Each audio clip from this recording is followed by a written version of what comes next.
Okay, next review for the week is going to be Wizard's Tower, a LitRPG adventure written by Gregory Allenther. It is 400 pages. It is $3.99. It's available on Kindle Unlimited, and here's the author's description.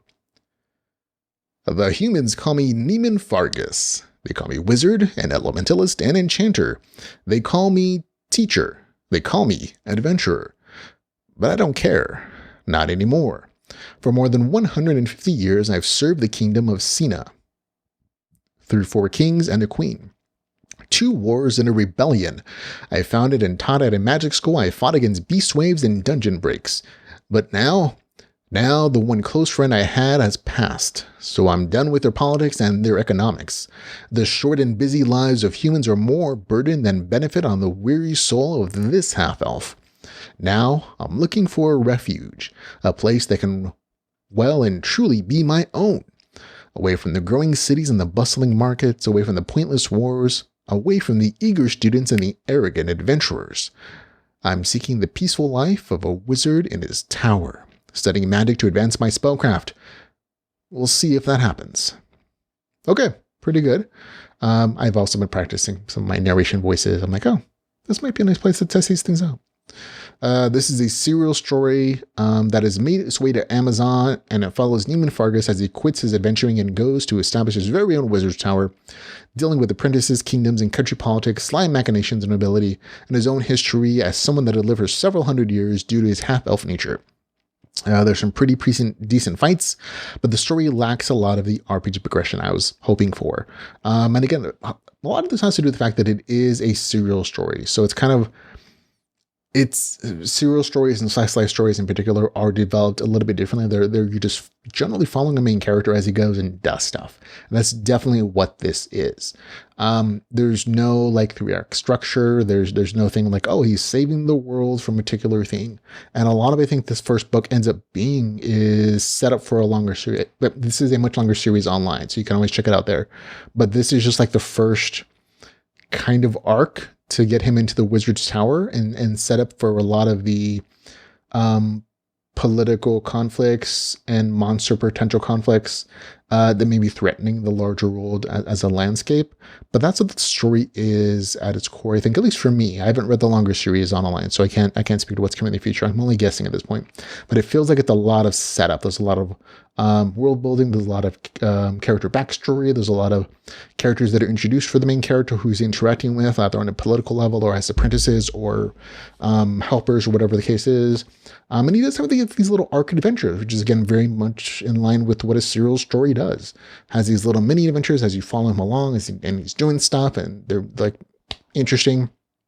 But that's what it is.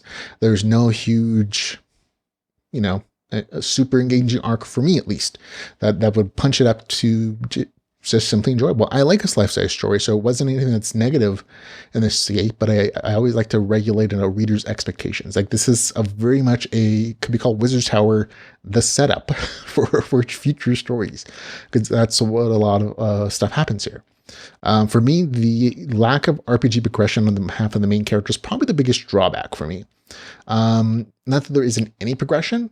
There's an RPG interface, there's levels, there's stats, skills, all that is part of this kind of fantasy world. It's just that other characters grow in that respect, and not with the main character, not at least until towards the end of the story. And that's mostly because of the way that the character is designed.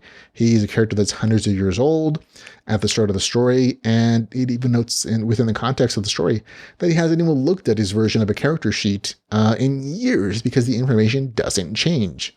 He's already high enough level that he's kind of overpowered, so he's not progressing in that respect anymore. His quests aren't updating.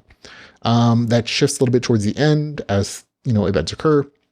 But for like most of the story, he's not doing any RPG progression. All the RPG progression is happening on from his apprentices or from other characters in the story. And he's kind of like talking about, oh, you might think about developing your magical abilities in this respect, or he's teaching them spells and magical theory. There's a little meta, not gaming, but meta theorizing about why this system exists in this world in the first place, and the history of when it came about according to like myths and legends, and all that stuff exists in the story. So it's like there's no progression, no game mechanic stuff happening. Again, it's just happening more with other people. You see them progressing. And I would have loved to see, my main character grow a level or get some new abilities and powers. The only way that this kind of happens in relation to the main character is the fact when he actually establishes his wizard's tower and he's able to do some base building and some potential dungeon building. But even then, that's sort of a lesser part of the story in this book. It may be something that's developed a lot more in future books, and which is why I always say, like, oh, this is kind of a setup book for a longer series potentially, because those mechanics are set up and there is some dungeon diving and monster, fighting and all that. There's pretty semi-regular action in the story. But again, it all sets up things that I think are meant to happen in the future, meant to be developed more and resolved in future books potentially. Overall, again, it's an entertaining story, very slice of life, just due to its serial nature, which is not a bad thing. Again, I like the kind of story. I was entertained enough that I didn't regret reading it. But at the same time, several times when I was reading it, I wondered, like, where is this story going? And I'm like, oh, this doesn't have the big arcs that I was expecting. And a lot of it is just set up for potential future plot lines in other books. So again, if you reading okay with that nature, I think you'll really enjoy the story. And lots of folks have really liked it. Go look at the reviews and the ratings, like the relatively positive, setup here. So if you're okay with that nature of the story, I definitely encourage you as a read. I had a good time with it. I'm giving it a 7.3 out of 10. It lost a little bit from me just because of I kept expecting the story to go a place. And it took me a little while to realize, oh, okay, this is just a serial. He's going to do some stuff. There are little plot arcs, but there's no major things, and a lot of the story is set up. So it took me a little while to adjust my thinking. But because I didn't realize it from the start, I kind of lost some enjoyment adjusting my expectations. I don't want that to happen to you. So go into it knowing what it is. And I think it always sets up a better experience if you have a reasonable expectation of what you expect from a story. So for me, again, that's going to get a 7.3 out of 10. That's Wizard's Tower, a LitRPG adventure. I enjoyed it. Just slightly lowered my enjoyment a little bit because of some story aspects, but still an enjoyable story.